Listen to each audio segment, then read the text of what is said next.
1695 में लुई 14वें ने चुपचाप आदेश दिया कि फॉन्टेनब्लो के पास एक छोटे से कॉन्वेंट की एक नन को जीवन भर के लिए उदारशाही पेंशन दी जाए। कोई स्पष्टीकरण नहीं दिया गया और तुरंत अफवाहें फैलने लगीं। कुछ लोगों ने फुसफुसाया कि वो राजा की नाजायज बेटी थी। दूसरों ने इससे भी ज्यादा सनसनीखेज दावा किया कि वो अश्वेत थी या शायद रानी की गुप्त संतान थी। तो मोरेस की रहस्यमयी अश्वेत नन कौन थी और फ्रांसीसी राजा ने उसकी रक्षा क्यों की? पेरिस के केंद्र में पैंथियन के पास स्थित एक प्रमुख पुस्तकालय बिब्लियोथेक सेंट जेनेविव की कला संग्रह में 17वीं सदी के फ्रांस में बनाई गई सबसे जिज्ञासु पेंटिंग्स में से एक प्रदर्शित है। ये एक अश्वेत महिला को नन के रूप में दिखाता है। यह पेंटिंग एक अज्ञात कलाकार द्वारा बनाई गई थी, संभवतः 1695 और 1700 के बीच। ये पेंटिंग लुईस मैरी थेरेस की है, जिन्हें मोरेस की अश्वेत नन के नाम से जाना जाता है, और ये कई कारणों से आकर्षक है। 17वीं सदी में किसी साधारण नन की पेंटिंग बनाना बहुत ही असामान्य था, और इससे भी अधिक असाधारण बात यह है कि उस समय जब फ्रांस में बहुत ही कम लोग मठ में रहने वाली ननों की तो बात ही छोड़िए, अश्वेत थीं, उस चित्र का विषय एक अश्वेत महिला थी। और भी ज्यादा उल्लेखनीय बात यह है कि वह पेंटिंग खुद सदियों तक छुपी रही। यह केवल 2014 में ही सामने आई, जब इसे एक अटारी में खोजा गया, फिर इसे पुनर्स्थापित किया गया और आखिरकार सार्वजनिक प्रदर्शन के लिए रखा गया। यह स्पष्ट नहीं है कि मोरे की अश्वेत नन का जन्म कब हुआ। कुछ अध्ययनों के अनुसार वह करीब 1664 में जन्मी, जबकि कुछ लोग उनकी जन्मतिथि 1650 के दशक के अंत में मानते हैं। दुर्भाग्यवश बिब्लियोथेक सेंट जेनेविव में उनकी पेंटिंग उनकी स्थिति को और स्पष्ट नहीं करती है। हम पेंटिंग की सही तारीख नहीं जानते, इसलिए उनके जन्म का समय पता नहीं चलता। इसके अलावा उनके सिर का एक हिस्सा ढका हुआ है और ये कोई बहुत उम्दा चित्र भी नहीं है। फिर भी उसमें वो 30 के दशक में दिखती हैं या शायद 20 के आखिरी वर्षों में। लुईस मैरी थेरेस के प्रारंभिक जीवन के बारे में बहुत कम जानकारी है। 1690 और 1700 के दशक में ऐतिहासिक रिकॉर्ड में उनका उल्लेख हुआ, जब कई प्रमुख फ्रांसीसी हस्तियों ने उनके बारे में लिखा। इसके अलावा हम जानते हैं कि कई बहुत ही प्रमुख कुलीन लोग विलेचासो मोरे के बेनेडिक्टाइन कॉन्वेंट में उनसे मिलने आए थे। ये उत्तरी मध्य फ्रांस में फॉन्टेनब्लू के शैटो के पास था, जो राजा लुई 14वें के दरबार द्वारा अक्सर इस्तेमाल किया जाने वाला निवास था। विशेष रूप से शरद ऋतु में शिकार के मौसम के दौरान वहां उन्हें उनकी गहरी त्वचा के कारण मोरे की काली नन के नाम से जाना जाता था। मूर और मूरस ऐसे शब्द थे जिन्हें मध्यकालीन और प्रारंभिक आधुनिक यूरोप में गहरे रंग की त्वचा वाले पुरुषों और महिलाओं का वर्णन करने के लिए नियमित रूप से इस्तेमाल किया जाता था। सवाल है कि एक अश्वेत महिला उत्तरी फ्रांस के कॉन्वेंट में नन कैसे बनी? इतने सारे कुलीन लोग उसके बारे में क्यों लिख रहे थे या उससे मिलने क्यों आ रहे थे? इसका जवाब फ्रांस के राजा और रानी के पास था। लुईस मैरी थेरेस के माता पिता कौन थे? यही असली वजह है कि आज हम उन्हें जानते हैं। लोगों ने टिप्पणी की थी कि शाही परिवार ने उन्हें खास ध्यान दिया, और अक्सर ये अटकलें लगती थीं कि वो कौन हैं। दिलचस्प है कि किस सिद्धांत को माने, इस पर निर्भर करता है कि उन्हें फ्रांस के राजा की नाजायज बेटी कहा गया या उनकी पत्नी रानी की। राजा लुई 14वें मानव इतिहास में सबसे लंबे समय तक शासन करने वाले सम्राट थे, और उनकी पत्नी स्पेन की मारिया थेरेसा थीं। लुई ने 1643 में सिर्फ 4.5 साल की उम्र में सिंहासन संभाला था, और वे 1715 तक शासन करते रहे। अपने लंबे जीवन में उनके कई प्रेमिकाएं थीं और कई नाजायज बच्चों के पिता भी बने। मारिया थेरेसा का मामला, जैसा कि हम देखेंगे, और भी अनोखा है।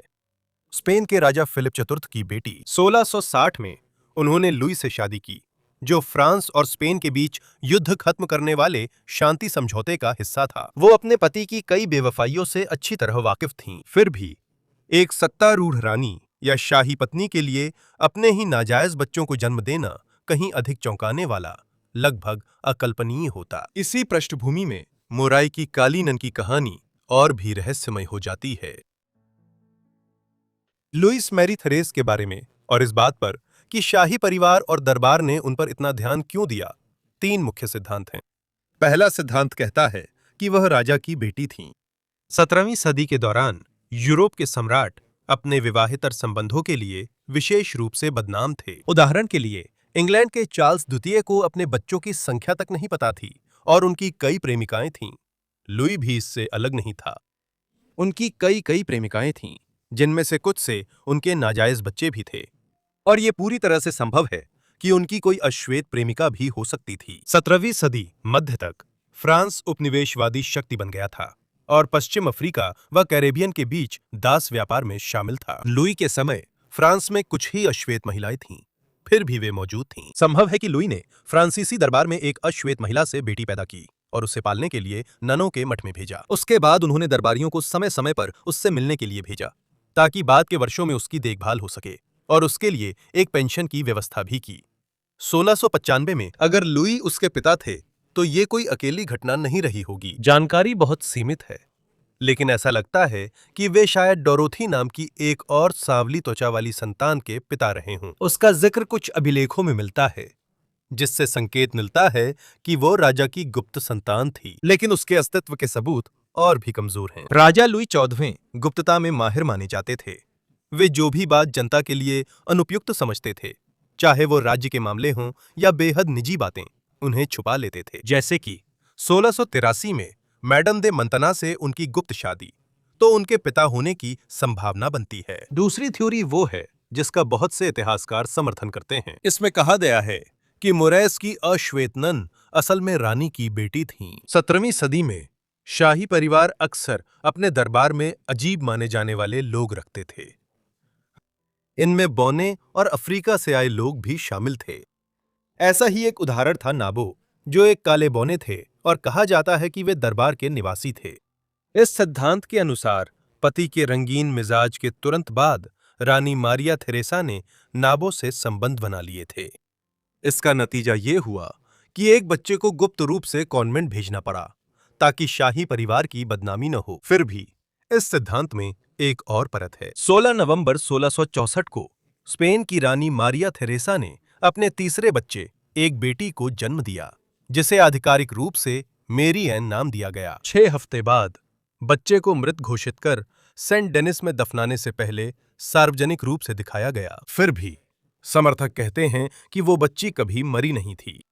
उनका कहना है कि नकली शव या खाली ताबूत का उपयोग एक बड़े रहस्य को छुपाने के लिए किया गया। राजकुमारी अश्वेत थीं। अलेक्जेंड्रे बॉन्टन, राजा के विश्वस्त प्रमुख परिचारक, के बारे में कहा जाता है कि उन्होंने चुपचाप उस बच्ची को दरबार से हटा दिया और उसे कड़ी गोपनीयता के साथ कहीं और भेज दिया। पहले प्रांतों, फिर धार्मिक संस्थानों से होते हुए वे अंत में बेनेडिक्टिन कॉन्वेंट अमूरी में गायब हो गईं। फिर भी इस सिद्धांत के आलोचक स्पष्ट हैं। मारिया थेरेसा उसकी मां नहीं हो सकती थीं। वे एक अत्यंत धार्मिक दरबार में पली बड़ी थीं, इसलिए राजा के अलावा किसी और से संतान होना उनके लिए अकल्पनीय था। शाही जन्म सार्वजनिक होते थे, जिन्हें दरबारी व विदेशी राजदूत देखते थे, और किसी ने भी कभी किसी काली राजकुमारी के जन्म का उल्लेख नहीं किया। अगर ऐसी कोई संतान जन्मी होती तो यह खबर पूरे यूरोप में गूंज उठती। कुछ इतिहासकार एक गंभीर चिकित्सीय सच्चाई की ओर इशारा करते हैं। मारी आने का जन्म एक बेहद कठिन प्रसव के बाद समय से पहले हुआ था और वो गंभीर रूप से बीमार थी। ऑक्सीजन की कमी के कारण उसकी त्वचा गहरी और बैंगनी जैसी हो गई थी। यह एक विवरण था जिसे बाद में अफवाह में बदल लिया गया। ब्लैक नन का नाम हालांकि लुइस मारी थेरेस था, जो निश्चित रूप से यह संकेत देता है कि वह रानी की बेटी थी, लेकिन फिर भी लुइस लुई का स्त्री रूप है, तो ये नाम तब भी चुना जा सकता था अगर वो राजा की नाजायज बेटी होती। और सिर्फ नाम से ही ये अपने आप साबित नहीं होता कि लुइस राजा या रानी की जैविक संतान थी। इसके बजाय अगर वह शाही जोड़े द्वारा संरक्षित अनाथ होती तो उसे राजा और रानी दोनों के नाम दिए जा सकते थे। ये भी पूरी तरह से संभव है। शाही परिवार का नवजात शिशुओं का संरक्षक बनना आम बात थी। उदाहरण के लिए 17वीं सदी के फ्रांस में सैकड़ों अनाथ महिलाओं को 17वीं सदी के दूसरे भाग में राजा लुई 14वें के संरक्षण में न्यू फ्रांस यानी आज के क्यूबेक भेजा गया था। फ्रांसीसी उपनिवेश की आबादी बढ़ाने के लिए आज उत्तरी अमेरिका के लाखों लोग तथा कथित राजाओं की बेटियों के वंशज हैं। लुइस मैरी थेरेस पर तीसरा सिद्धांत है कि वह एक अश्वेत अनाथ थीं, जिन्हें शाही संरक्षण मिला। ये बताता है कि 1695 में राजा ने उन्हें पेंशन क्यों दी थी और दरबार के रईसों को कभी-कभी मोरेस भेजा जाता था ताकि वे उनका हालचाल लें। लुइस मैरी थेरेस पर हमारे स्रोत राजा लुई 14वें के शासन में कई प्रमुख फ्रांसीसी अभिजातियों और दरबारियों से मिलते हैं। उदाहरण स्वरूप, राजा की चचेरी बहन डचेस ऑफ मोंपोंसियर ने अपने उथल-पुथल भरे दरबारी जीवन में विस्तृत डायरी लिखी थी।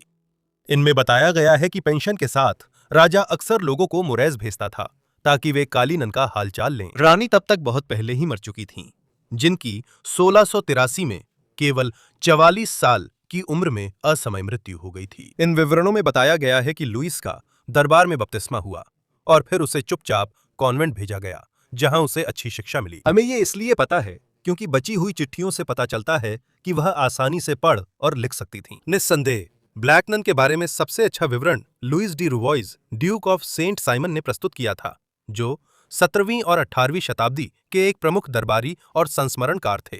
ये विशाल डायरीज लुई 14वें और लुई 15वें के दरबार का बेहतरीन विवरण मानी जाती हैं। दुर्भाग्यवश वो भी लुईस मैरी थेरेस की पैतृकता को लेकर निश्चित नहीं थे। उन्होंने कहा, लगता है इस कॉन्वेंट में एक अश्वेत महिला है, एक मूरिश महिला, जिसे कम उम्र में राजा के सेवक बोंटन ने वहां रखा था।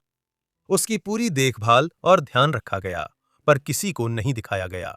दिवंगत रानी या मैडम दे मांतनोन जब भी जाती थीं, उसे हमेशा नहीं देखती थीं, पर उसकी भलाई का ध्यान रखती थीं। उसके साथ सबसे प्रतिष्ठित लोगों से भी अधिक सम्मान और ध्यान के साथ व्यवहार किया गया, और उसने खुद भी अपनी देखभाल और अपने चारों ओर बनाए गए रहस्य को बहुत महत्व दिया।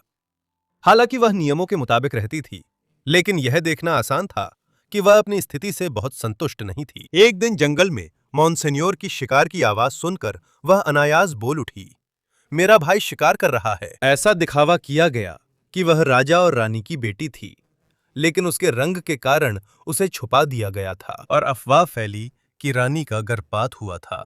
कई लोग इस कहानी को सच मानते हैं, पर यह सच है या नहीं, अब भी रहस्य है।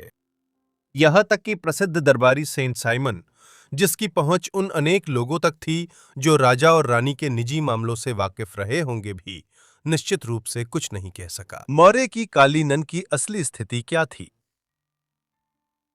लुईस मैरी थेरेस का बाद का जीवन भी उतना ही अस्पष्ट रहा जितना शुरुआत में था। जैसा कि बताया गया, 17वीं सदी के अंत तक रानी का निधन हो चुका था, जबकि लुई 14वां 1715 तक जीवित रहे। इसके बाद शाही दरबार के पास मोरा के कॉन्वेंट में रहस्यमयी महिला से संपर्क रखने का कोई कारण नहीं था। उसके बाद से उसके कार्यों की कोई जानकारी नहीं है। हालांकि ये आश्चर्य की बात नहीं है, क्योंकि ननें आमतौर पर बंद दीवारों के पीछे निजी जीवन जीती थीं। जो अनुमान लगाया जा सकता है वह एक ऊपरी तौर पर साधारण जीवन का संकेत देता है। दिन प्रार्थना, पढ़ाई और कॉन्वेंट के कामों में बीतते थे। हालांकि जिन विशेषाधिकारों का वह आनंद लेती थीं, वे उसे दूसरों से अलग करते थे, जो शाही दरबार से उसके संबंधों की ओर इशारा करते थे, जो कभी पूरी तरह से खत्म नहीं हुए। अप्रैल 1725 में उसके द्वारा लिखा गया एक दस्तावेज इस बात की पुष्टि करता है कि वो 60 की उम्र में भी कॉन्वेंट में रह रही थी। उसके द्वारा हस्ताक्षरित अंतिम उपलब्ध दस्तावेज 10 जनवरी 1730 का था। अनुमान है कि उसकी मृत्यु